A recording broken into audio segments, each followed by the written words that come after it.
Football, culture, movement. Yes, people, and welcome back. FCM Football, Culture, Movement. Where else would you rather be on a Sunday than with the boys? And here with me, Fuad, of course. And this week, it's a little bit different, actually. No Mayowa, no Liaz. Mayowa's, of course, our ears on the ground at the moment. Yeah. AFCON, you know what I'm saying? We had to send our AFCON correspondents. He's there with the team, so, you know what I mean? Make sure you stay tuned later on as well. There will be an AFCON live watch-along special. And in the house, representing one of those teams as well, we got the cult hero, Culture. Cams is in the building as well. Get a round of applause. Hey. We'll give you a light one. First, people, before anything, why is he wearing the same fit as me? Why is he wearing the same fit as me? Why is he wearing the same? We all know why I'm wearing it. This was not planned. We know it wasn't planned. But why is he doing this? Look at this. We look at the Spirit Squad. As I said, we look at the Spirit. Yeah, bro. It's a Squid Games. Flipping hell, bro. We look like the Spirit Squad. No. Look at that. It looks like twins. I just wanted to come out in something cozy. I was like, you know what? I'm feeling a bit green today. I was like, let me come out in Nigeria, man, coming here copying the whole fit. People know. Look what happened last time. Man. Last time I came, Captain Lagos. I got my Nigeria jersey there for the watch along. You should have known, bro. Wait, why didn't you come in? Some white? What is it? You know, orange, white, and green. We said you want me Ivorian colours? No, come in the Somaliland colours, bro. Something underneath, you know. Hey. Listen, people, make sure you're getting involved in the chat as well. Appreciate everyone who is here and all the regulars that are always here on the Sundays. I see a few comments coming in already as well. We'll get through all the super chats later on as well. Make sure you smash the likes as well as you're here. Plenty to get through today as well. There's so much. Obviously, I'm sure Arsenal fans will want us to talk about you guys. We got Haaland. Is he back? Got a little bit of AFCON to preview. And even this week, we're going continental. There's some big European fixtures. Do you know what this feels like? Feels like if you know, you know. Kind of feels like Dos Locos in the flesh, you know. What? We got to see. When we're together, we have to speak European football, man. Do you know what I'm saying? And listen, if you're an OG viewer of ours, like you've been watching from day one, you'll know what we mean about Dos Locos. That's a real if you know, you know. You know.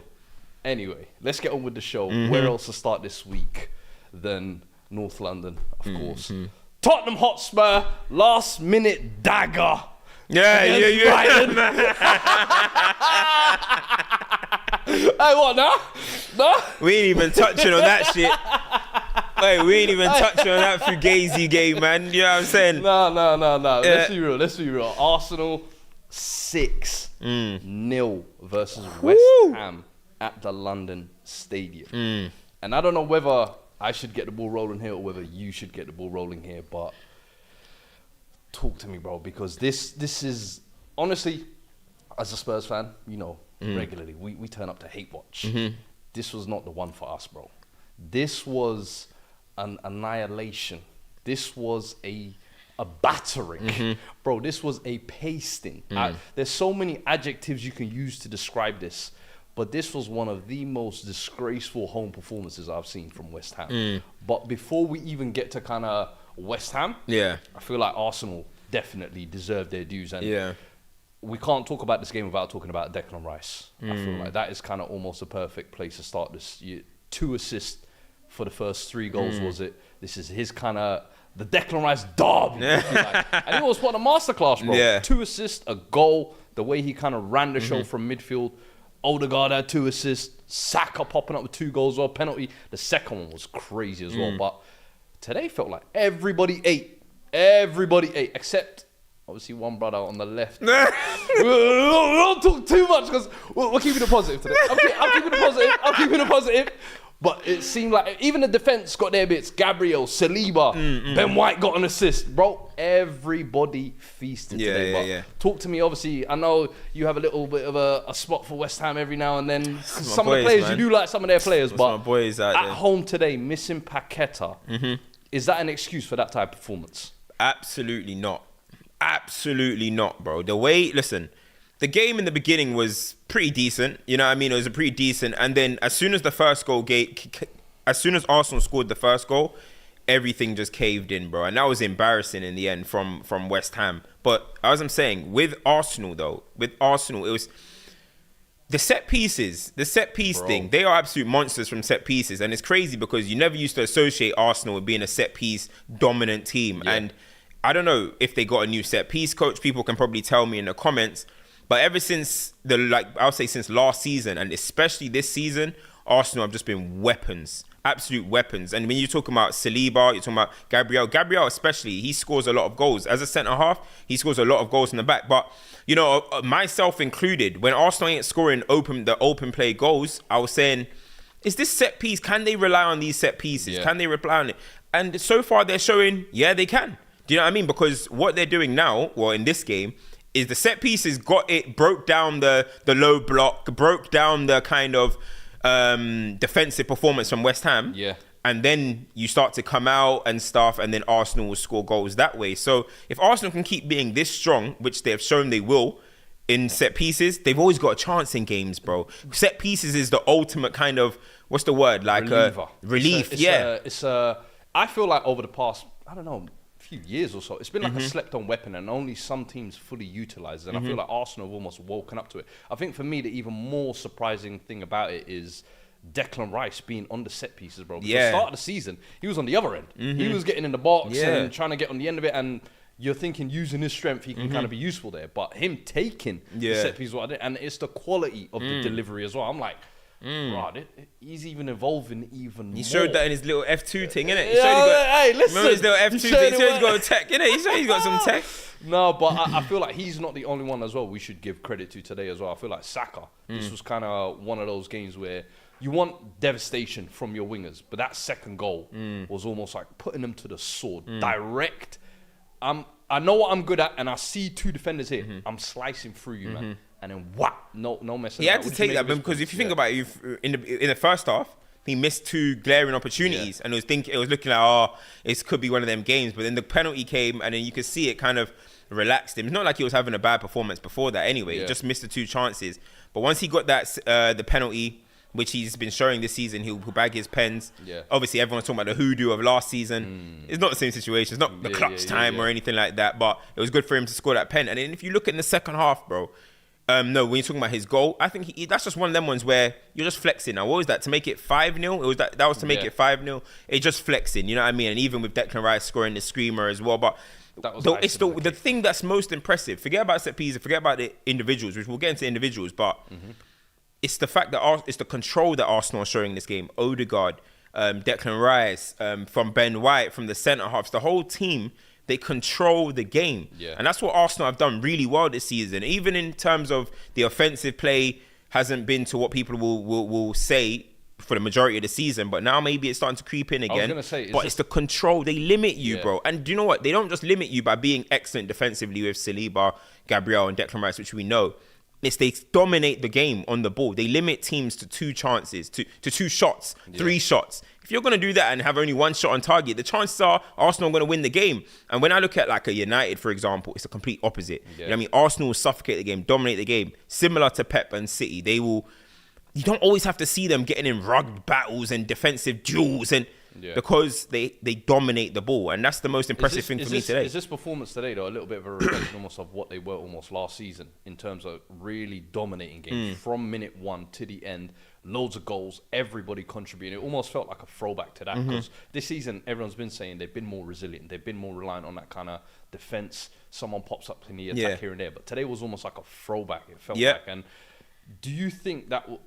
I don't even know where to stand on it, but obviously Arsenal were excellent. You can't even take that away from them. But then West Ham at home, do you feel like... Bro, I just feel like that was the worst performance I've ever seen. Maybe since the 9-0 Southampton versus Leicester. It's probably the only worst home performance I can kind of think of. But when you look at West Ham, what do you think that is? Because game plan, you can't come out like that. If your game plan is to negate Arsenal and you're 3-0 down or 4-0 down in the first half already, bro, what are you doing here? Has Moyes been exposed today a little bit?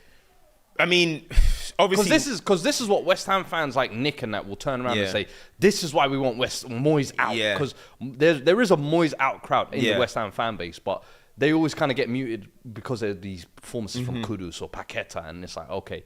But games like today, bro... They have an arm and a leg to stand on. Yeah, 100%. When they were losing, I was actually thinking about Nick because he's always saying this. But look, the thing is, he obviously tried to set himself up in a way. And when this is what I'm saying, set piece is like your ultimate bailout. When Arsenal scored their first, was it the first 2 goals? 3 goals were set pieces. Yeah. The penalty, the corner and the free kick. So in a way, is that got to do with your match setup? Maybe defensively in the set pieces, shape, but the set piece defensive, of course, that comes down to. Are they not known for that? Of course, that's what I was about to say. So in a way, like, do you not look at the personnel in that case? Do you not look at the personnel? Because for me, I look at if I can see 3 set pieces as a manager in the first half, I'm kind of like, hold on, what more can I do here? Like, I'm setting ourselves up in a certain way, and we can see from 3 set pieces. Yeah. So in a way, I don't know how much you can say in that case is on David Moyes, because Arsenal blew them away after. After that, the game's over. Blew them away. The fans were leaving, which we'll touch on.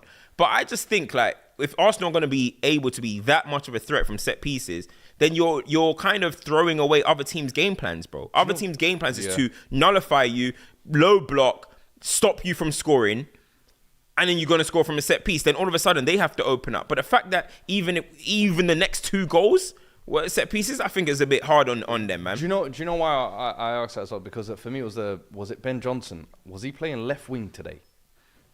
That's because I'm sure he was in front of Emerson, and I was like, bro, is that not a right back? Have you played him there to purposely almost like be super to Saka? Yeah, that's horrible. That's horrible. Yeah, that's bro. If that's the this case, that's is not the game, especially when you're at home. I just felt like it was too much of a defeatist attitude to take up, and Kudus obviously trying to do what he did at the end, but. Bro, him and Bowen today were isolated, bro. And I low-key couldn't even blame them as individuals. The defense, I think you definitely have. The defensive midfield today was shocking. Yeah. Aguerd, Zuma, Kufau, they can all hold their heads in shame. But I just feel like at home, Moyes, you have to be held accountable for how you set up coming into that game. But listen, Arsenal, give them their dues. Yeah, when you see a gazelle like that walk in front of you, bruv, as a lion, you got to feast. See what I'm saying? Them man feasted today. No, it's the facts. And the thing is, as you said it earlier, you said that like it was kind of reminiscent to old Arsenal last season. Yeah. And I agree, because you had Odegaard. Let's talk about Odegaard. You had Odegaard playing back to his best. If Odegaard's not at his best, Arsenal are obviously going to be less fluent. They're going to be a little bit more limited. When Odegaard's at his best, he makes the team tick. He makes the team flow. And I kept saying, like, this season, he's just not been what he can be. And you've mentioned it. He hasn't been what he can be. But if he can continue, I didn't even need to see the assist today. He got 2 assists. One of them, he passed to the side. Trossard banged it in. Whatever. It's not even like a crazy assist, but it's the performance, bro. It's the general performance. I didn't need 2 assists you don't need 2 assists from Odegaard today to know he was at his imperious best, bro. But this is the thing with Odegaard, is nobody, I don't think, doubts the quality. You know he can control the games. You know he's almost like one of these natural 10s that's dying out of the game. But he's kind of playing in centre mid now at the moment. He's playing that dropping deeper role now, and I think that's good of him to almost fill those gaps for the team.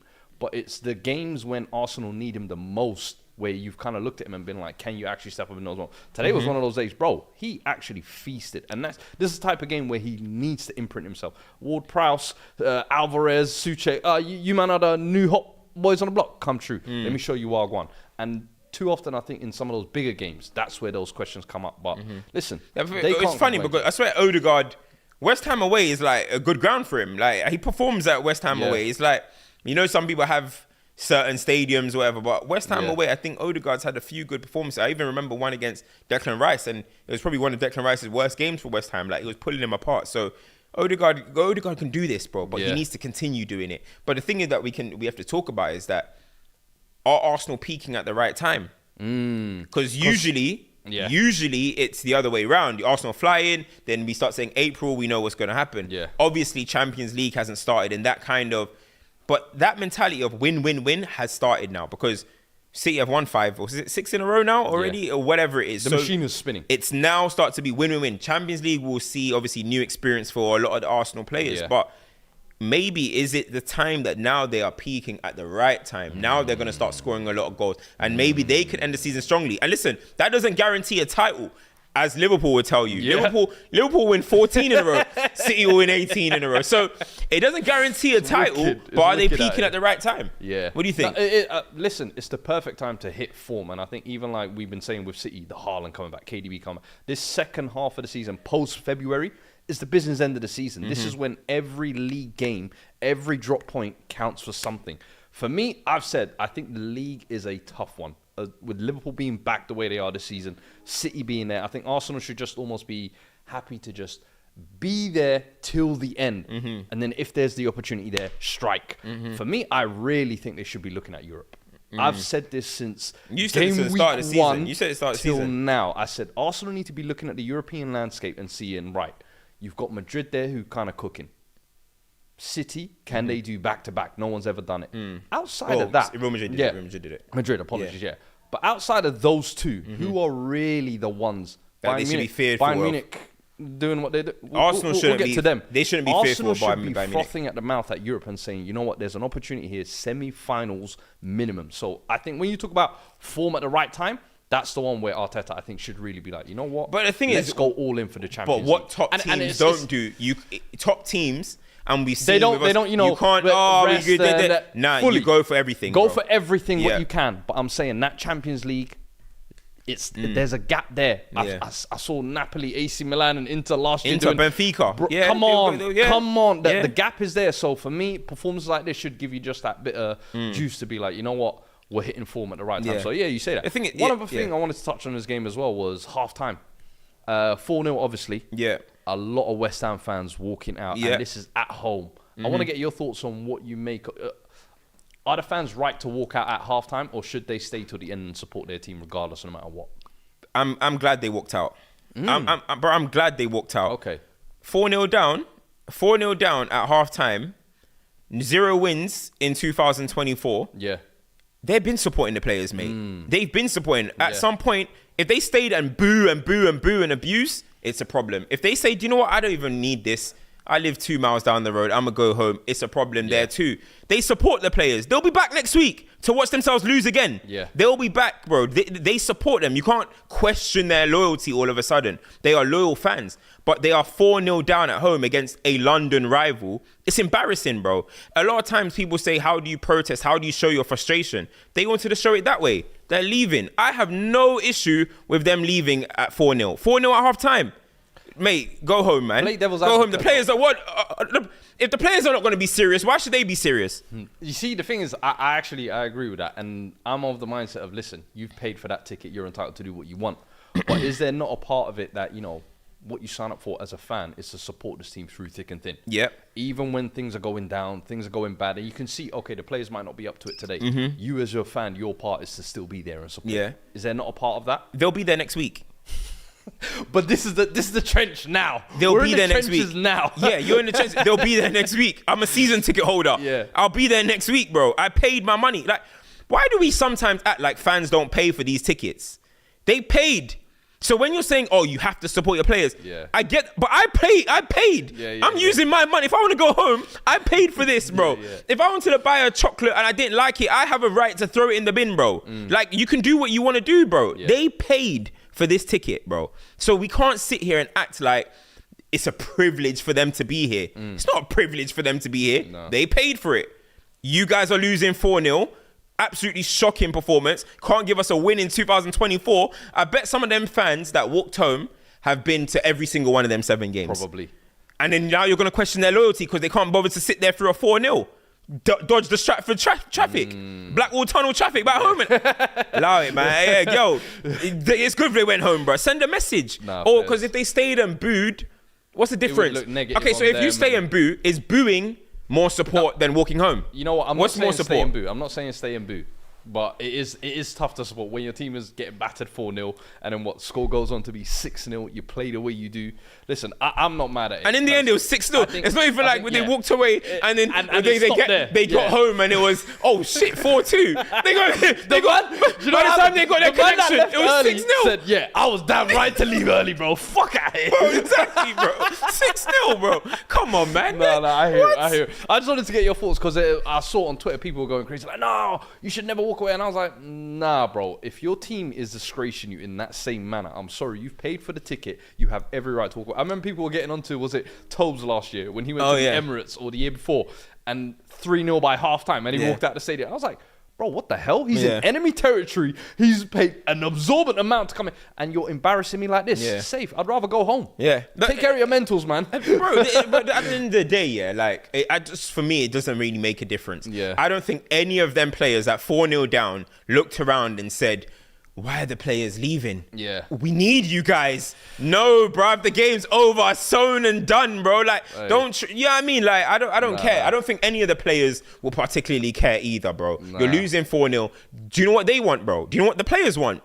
They're thinking, Moisey, when's he gonna sub me? Please, like, get me off. Get me off. Bro, at 4-0, I'm thinking, yo, pull the hammy. Yeah.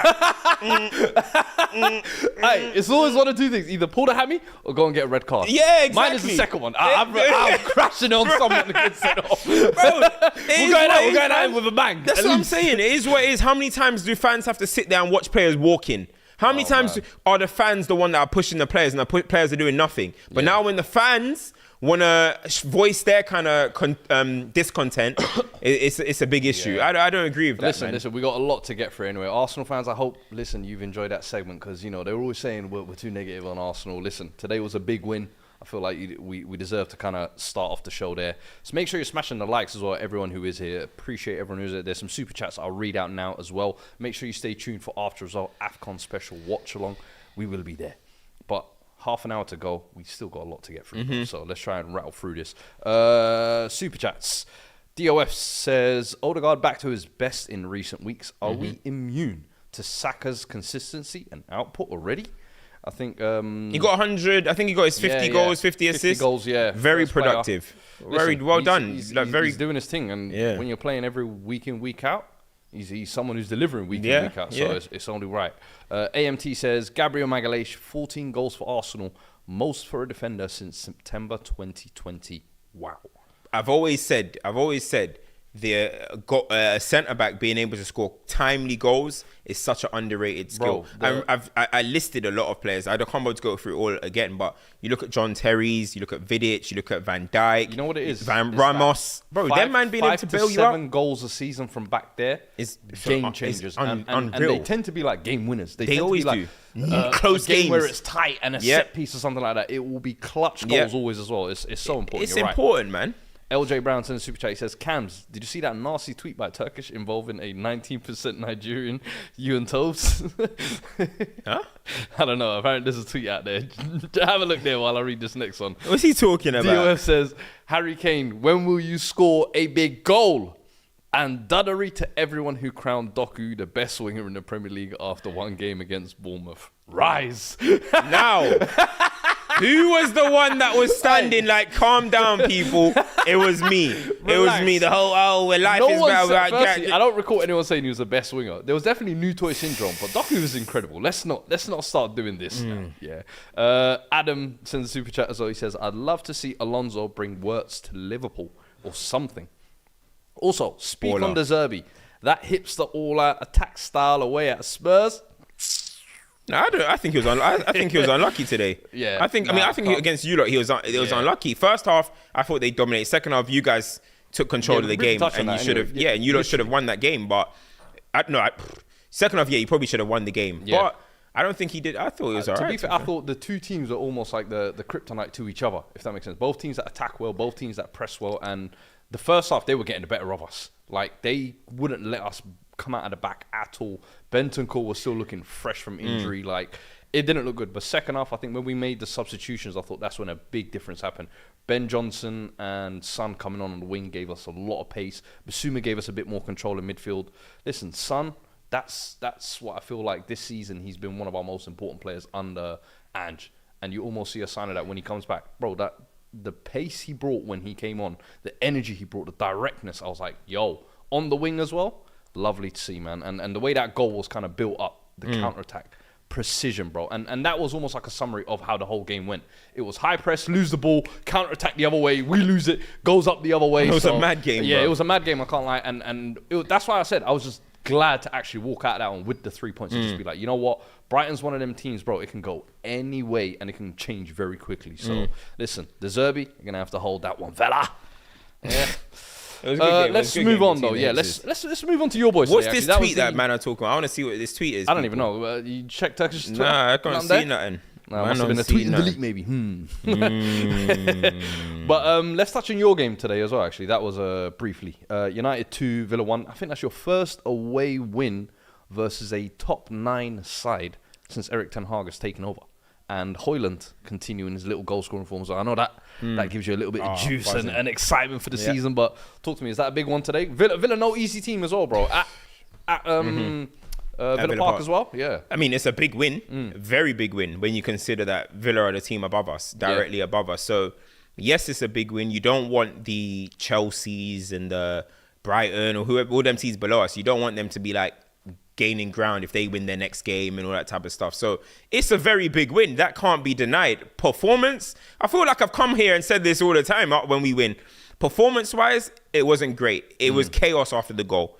After the first goal, it was pure chaos. And this is the issue with Manchester United. I just praised Arsenal for Arsenal's ability to dominate games, to control games, to limit teams to 2, 3, 4 shots only in a whole match. Manchester United don't do that. I don't know how many shots people on the chat can say. I don't know how many shots Villa had today. Yeah. But they had chances. They were breaking our lines. They were running through us. And it's just like, this stuff needs to change, bro. We need to control games. It's okay. It's nice, bro. We all love McTominay coming on and scoring a clutch winner, and we love Bruno scoring a worldie or whatever it is. But it's not going to be something that's going to allow Manchester United to be a top side. Yeah, if we, as I keep saying, if we want to stay 5th, if we want to stay 6th, and we want to do top 4 battles, let's remain this way. That's brilliant. But you watch the top sides play football. You watch Liverpool. In the beginning of the season, they were a bit up and down. But now you watch Liverpool, the more time they'll be controlling the game. You look at Arsenal, they control the game. City control games. And that's what you got to do. Historically, the best teams control games. And we just can't do that. And that's why we will not be up there. We will not be one of the best teams in the league until we can sort that out. And it's Tottenham kind of go up and down as well. But I think you lot possess it still enough to win a lot of your games. Yeah, For us, it's flashing the pan. Look how every time we win a match, flip it up. Yeah. Relief. Yeah. Passion. I can't lie, it always feels like that when you win. Feels it's like that. Like how I'm saying with the Brighton, I'm glad we got away with that one today. It's because I know there might be better performances around the corner. With you guys, it almost just feels like every win just feels like you know what, yeah. And that's the thing. Let's just get to the next one. And the thing is, people will say, well, it's Villa, you get in and get out. How many times have we said that this season, people?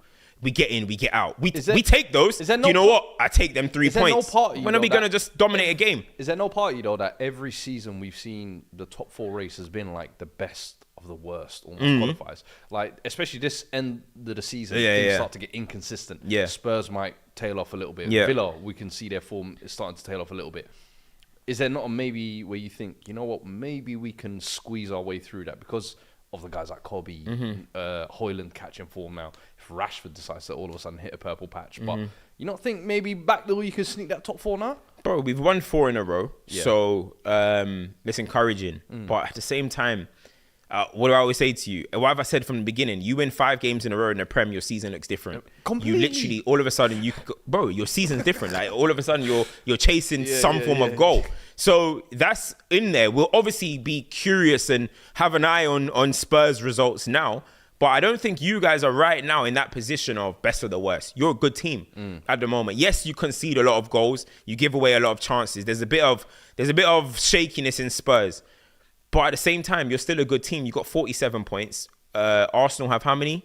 52? Yeah. 52. So you're not even too far off Arsenal. Yeah, I mean, 6 points. Is it 5 points? Yeah, Arsenal got 52. You have 41. We have 47. There you go. So you're not even too far off there. So the differences are basically the same. But look, we'll be looking at you lot's results with one eye. But at the same time, do I think we're going to do it? I don't think we're going to do it because of the performances. But somehow, I don't know what it is. I don't know if it's the weight of the badge. I don't know where it is. But Man United somehow find ways to still be in conversations despite moving mad, you know what I mean? So we'll see, but I haven't got utmost confidence in it. I am buzzing that Haaland is scoring 5 games in a row. That's big. That's big really now, big man. for him, considering what he's not been through, but considering the form that he was in this season. That's encouraging. If your striker can score, off air, I said to you, this is what we need our striker to do. All right, if it's going to be some slugger type game, at least we've got one in the bank. We've cashed one in. Our striker's taken get one. you out of jail, yeah. Exactly. Your striker sometimes does have to bail you out when you're playing poorly. The only thing is, your poor performances cannot overweigh your good ones. And that's the thing with Manchester United at the moment. So a lot of people are going to say, stay up, it's Villa away, you never know. But how many times have we been here, man? Yeah. We've been here season on season. Ollie, we've done this, bro. Jose, we've done this where it's, let's just ignore performances. Let's ignore control. Let's not. And then we end up not really hitting our goals. And we look back at the season. What are we going to look back at the season and say, it was a decent season? Cobby! McTominay winners. You know what I mean? Cobby. Yeah, it's I'll tell you, man. I have a sneaky feeling Ten Hag is going to stay on an extra year off the back of just giving those youngsters a chance. That's what they said, the Tory lanes. They said the Tory lanes, Bro, you bring your kid to court. You bring your kid to court, man. Oh my days. Hey, Cobby there with the picture. I was dying. Oh man. Let's move to the other side of Manchester though quickly, because they won 2-0 as well versus Everton. Haaland back amongst the goals as well. I feel like we have to touch on him. The guy has taken basically 2 months off with injuries. Goes on what by his standards are a goal drought, if you like. I mean, but he's still injured, 16 goals, still clear top of the Premier League, top goal scorer, bro. It's easy as you like for him almost at this point, isn't it? Look, Arsenal made a statement today that, they're not down and out. Yeah. But City made a statement too that we're still the big dogs here. Yeah, and look, when you see Haaland come back from the injury, last game I think he wasn't good at all. This game comes 2 goals, good instinctive one for the first one, brilliant goal for the second one. In transition, there's hardly any better forwards than Haaland, bro. And this is why I called him the best goal scorer for me in Premier history, because he's just such a pure, thorough goal scorer, bro. Like, no matter what. And in transition, the reason why I differentiate him to Van Nistelrooy's and certain guys is because of moments like that in transition. Not many strikers in world football can do that, Forget about the dribbling. Yeah, we know Haaland doesn't do the dribbling. But pure transition, me and you. P. He kills, man, bro. We saw what he did to Upamecano. We've seen what he did to Branthwaite, who's very rated at the moment. He's a good player. We've seen what he's done to guys. Do you remember, was it Palace? Yeah, he just pushed some guy to the floor, like, get the hell out of here, bro. Somebody came charging at him, just boom, bounced off him. Bounce. Bro, listen, Haaland in transition is a problem. And look, that was a statement to the league. I felt like, I don't know what it was. When the second goal went in, look, I'm not at the ground. Yeah. I don't know what everyone else is doing. You guys could have been watching it at a pub. You guys could have been watching it wherever. But when that second goal went in and he did that, it was kind of like, okay. Shit serious again. Do you know what I mean? Haaland's back. You know what I mean? This ain't no small fry. This is Haaland, bro. Even throughout the game, I thought he was decent as well. There was a few touches where on the edge of the box where he linked it up, and his hold-up play, I think, is getting better as well. But as you said, I think he's just that goal machine that you can just bank on to rely on you. And at the start of the season, you might say, okay, he's been stuttering, up, whether it's injuries, whether it's the Man City just not finding that right gear. Last season, the freak was that they were still finding their gear, but he was still scoring a dumb amount of goals. And this season, he hasn't but he's still top goal scorer, bro. And it just goes to show you now, if he does hit this gear, KDB as well with this super sub role that Pep is doing now, I think he started yesterday. He started, but I feel like over the past couple of weeks, he's been building to of these course. two now hit the right form. As you were saying, Arsenal, you're hitting the right form this time. City as well, do not sleep on that. They're hitting the right form at the right time as well. So and this is what they do. They start saying, it's Champions League time. It's money time. It's championship time. It's championship time. They start kicking on. You know what I mean? As I said, bro, like, this is the moment where it's win, win, win. When I spoke to Fernandinho, he literally said, our mentality, the reason why we kept winning is because every single week we know we have to win. You cannot drop a point. And Pep will continue to rotate. Some people are going to look at the lineup, and this is verbatim from Fernandinho. People are going to look into the lineup and be like, why was Bernardo on the bench? Why have you got Foden on the right? Or da-da-da. Bro, Pep does this to keep people motivated because he knows the long run. And that's the difference with Pep Guardiola and City than a Liverpool and then an Arsenal, I think. Because can Arteta afford to just say, you know what, this week, I'm just going to put Saka on the bench and I'm just going to play. He can't. He has to play him. Whereas Pep has that luxury, and not even luxury, he does it. He makes them decisions, and that's great management, bro. Yeah. He keeps them fresh, but he knows it's not just a playing thing. It's a mentality thing. Bernardo's going to have less minutes in his legs right now. Next game, he's probably going to start. Foden did a little right wing shift after scoring a hat-trick. Gets his little run. Nunes gets his little game, did nothing. But, we need you. We might need you eventually. You need to feel part of the camp. Yeah. This is exactly what Fernandinho said, bro. And that's why the City win so many titles, bro. Nah, fully. Let's move on to Merseyside, though. 3-1 winners over there. The Latino Heat boys, bro. Took up a little something, you know. I said if there's ever proof I needed that Darwin Núñez watches this podcast, it's his recent form lately. I'm sorry. Ever since I took this brother to court, it's like he said, okay, I'm on notice now. Yeah. I need to deliver this second half of the season. And fair play to him. He's actually been playing really well over the past couple of weeks. Like, even performance-wise, we've been saying it's all well and good having chaos in your game and creating the chances, but put them away. And I think over the past maybe 3 or 4 weeks, that's what you're starting to see now. Putting your chances away, bro. And I feel like we have to touch on Trent as well. Officially now the record highest goal scorer, assists in Premier League history. And obviously you were recently saying greatest right back in Prem history. Yes, the best. Right now. The best. You were saying. The best. But this is just kind of one of those accolades where you just go, you know what? All right. Surpass Robertson and his teammate as well. Yeah. But that's a big one, I think. Massive, man. Massive. And who better to have it? Who better to have it than the most technical fullback we've ever seen in the Premier League? Yeah, I mean, the best attacking fullback we've ever seen in the Premier League. It's only right that he has it. Like, you know, I didn't need this. You don't need the stats to prove it, but it's good that he's got that. Do you know what I mean? But you know what? I'm going to be honest. There's somebody that we haven't spoken about on this show for Liverpool. And it's actually somebody that I get onto, that I used to get onto a lot. It's Diego Jota. Jota. You know, I was actually reserving this for the end because I know you. Yeah. But please, Cam, the floor is yours because can we give the people a bit of background as well with your history with Jota? You have never been the biggest fan of Jota. You've always said he's almost uneasy on the eye. Jammy Jota. Jammy Jota was what you used to call him. And you was like, I just can't get jiggy with this brother. Yeah. I always thought there was a role for him. He makes himself efficient, gets goals, and he will make himself useful. And this break where, you know, Salah's been away with the AFCON, he's picked up an injury. Yeah. I think this is where you were looking at those three, Jota, Diaz, and Darwin. Can you really step up? He's stepped up as well, but he's the one that stepped up. Now talk to me. What has your opinion changed on him now? Look, I don't, it's a weird one with him because he's reliable, bro. He's reliable. And that's a massive, that's a thing that not many players are all the time. You know what I mean? The best players sometimes ain't even reliable. The technical players, they're not always reliable. Jota's reliable. In front of goal, reliable. When he plays, you know he's going to... And do you know what I'll give him? He has been linking up a lot better than I think he was previously. I think previously it kind of just felt like, all right, when's Jota going to wait for that deflection and he's going to fit into it? But bro, the guy, I've always praised him for his aerial ability. For a guy his height, not necessarily the tallest guy in the world, his aerial ability is to the level of like Michael Owen, Tim Cahill, Paul Scholes, you know them small guys in the box. Like when they get the chance at a header, boing, they're gonna bury it. Yeah, but like left foot, right foot, aerial. The guy is a three-way threat. Do you know what I mean? He's a three-way threat when it comes to goal scoring. Don't know ball.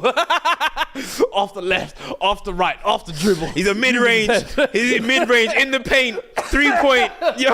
Fadeaways. Bro, I'm telling you. Honestly, when it comes to like not short, but like the average height guys, the fact that he's that good aerially, and bro, he's, as I keep saying, yes, he's a reliable player. Listen, forget about all of the is he a beautiful footballer or whatever. He does what he needs to do. You know what I mean? And I still respect them type of players. I rate them type of players. So I got to give him massive credit because this is the first time when he was doing it. Okay, Salah was there, Mane was there. Now Salah's not there. Don't get twisted. I'm not saying this is the look. This is a look into the new Liverpool or anything like if Salah eventually leaves. But he's just showing, I got your back. I was saying earlier in I'm the a season. contributor. Remember earlier in the season, I was like, "Yo, Salah needs a running mate, bro. You guys can't be missing chances." Did it? And I said, "Oh, Darwin Núñez and Salah could be that deadly duo or whatever, that dynamic duo." But Jota is showing that. Listen, if anyone's going to be the one that you can take into the trenches, it's going to be him, bro. Listen, you need that. And as you said, reliability as well, I think is the biggest factor. We've seen that with so many other teams that having that centre forward that's always available there, that's always consistent as well, it ain't always easy. And even with his fitness record, it's not the biggest one. I was going to say, in terms of short guys who can head the ball, where does he rank? Bro, do you know what I mean? how tall is Jota? How tall is Jota? Chikorito. How tall is Jota officially? Like, what's his dubbed height? Here. What you saying, chat? What's his dubbed height? 178 centimeters. Which so is what in that's feet? About That's like 5'9" or something, no? Yeah. That's like 5'9". 178 centimeters in feet. 5'9", 5'10"? Yeah, 5'8". 5'8". Yeah. That's 5'8".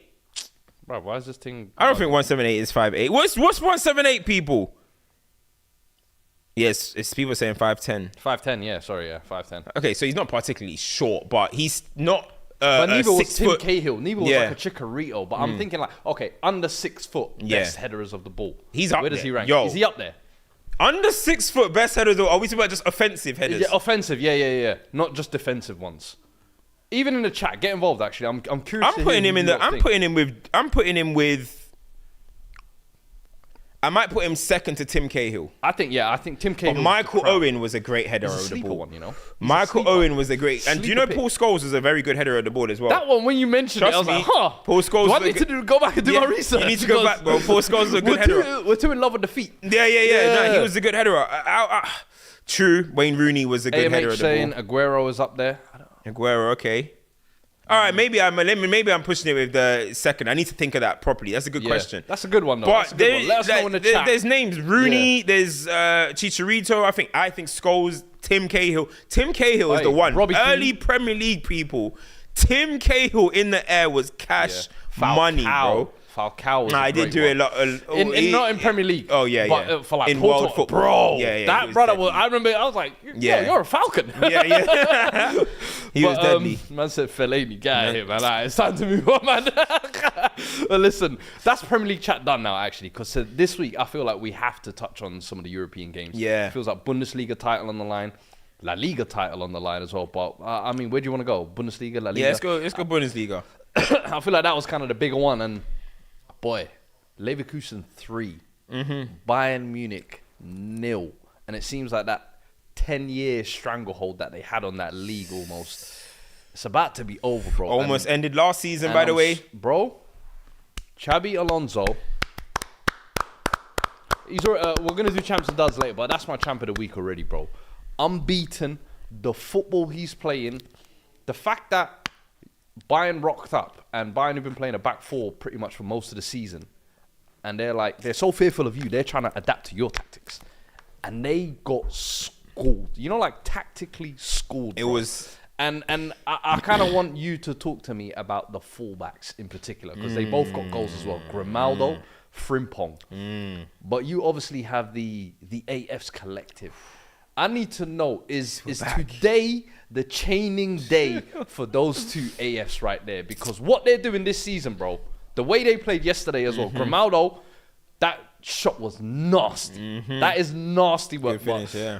Everything you've told me about fullbacks in the modern day, those two bring it, bro. And especially in the attacking sense, bro, they might as well be wingers. Bro, it's crazy because they are doing... It's funny because Tuchel's on the other side. They're doing what Reece James and Chilwell were doing for him in terms of winning them games, in terms of being dynamic, getting up and down.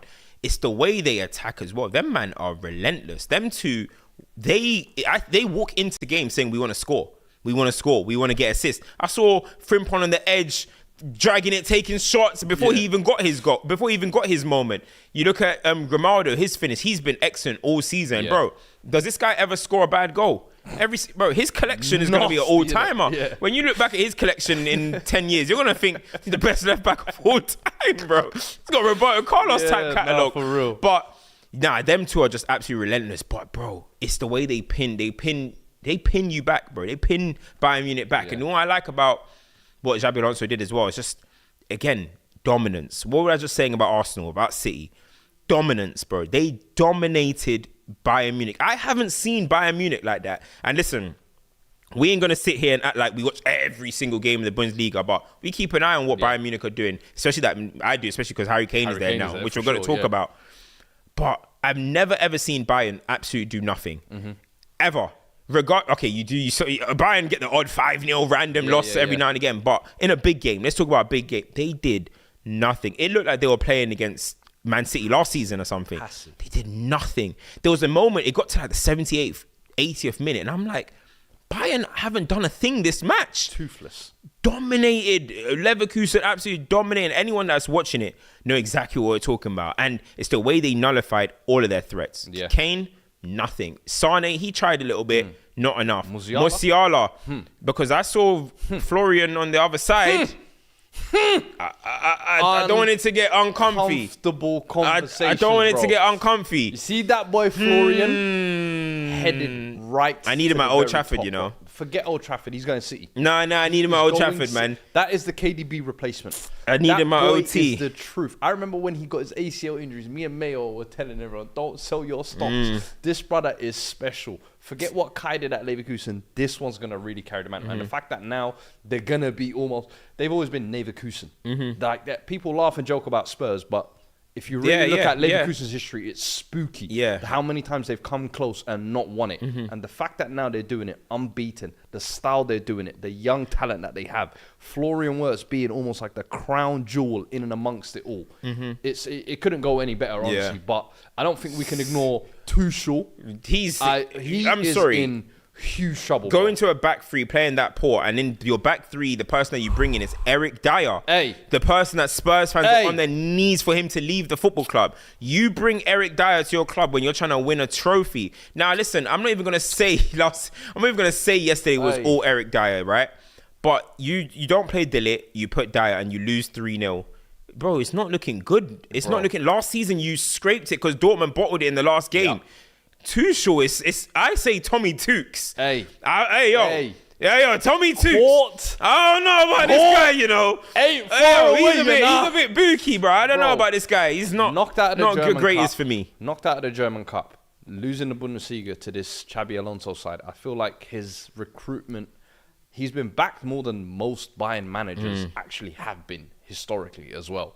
So for me, I'm like, bro, if this is the team in your vision, where you're playing Sasha Boy left wing back and Mazraoui and Pavlovic who's just emerged, you're throwing him in the deep end like this, and Kimmich, Muller, De Ligt, all these guys are just riding bench. Bro, you are in huge trouble. Yeah. Huge trouble. And of course, we can't overlook the players on the pitch as well. But as a gaffer, bro, that has been a league Bayern have made a formality for a decade, bro. Do not be the guy to come and fuck it up now. But it's not even only that. Do not be that guy. There's somebody that came. Like, Tuchel will say, yo, I've got one in the bank. Harry, I'm telling you now, listen. My boy. You need to win the Euros or something, bro, because... I can't defend you here no more, my boy. This one here, you're on your own, B. This one, I'm sorry. Bruv, it's sticky. Not looking good. It's sticky. Because it's not looking good. After a decade of winning, you go and ring hunting. You thought Bayern was the easy one. You go there, and this is the first year they don't win it.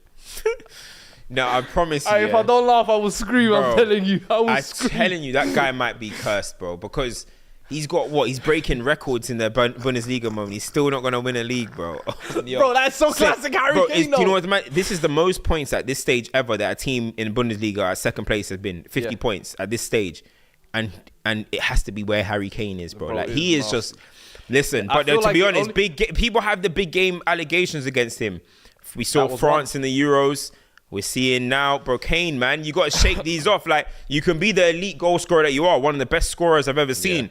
But these are the moments where legends are made. These are the moments where Drogba was made. The Wayne Rooney's, the Thierry, all these guys. These are the moments, man. You've got to drive your team in these games. And more often than not, Kane's just kind of, the game goes past him. Yeah. And It just felt like he didn't almost leave his imprint on that game, and as being one of the almost premier talents in that Bayern team, you'd want him to affect the game in some way. But listen, I thought from back to front they got it wrong. I thought Tuchel, stinker. Absolute stinker. And then Alonso and Leverkusen, bro, it's up to you now not to fuck this up. 5 points, they don't have to pay Bayern no more. I've seen Dortmund fumble this up on the last day.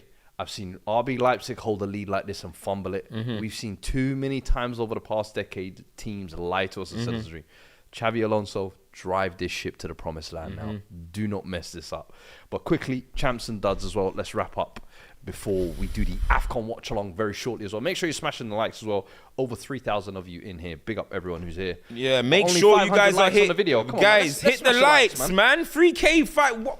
Come on, man. The math ain't there, lads. Come on. And make sure you guys come to the watch along, man. It's gonna Nigeria in the final. You guys have to be there, bro. Hey, you have to be there. It could be scenes. We might be seeing Ty and Cam shirtless in the studio. So join us for that special. Come on. Champs and duds, quickly. Champs, I will go Jude Bellingham.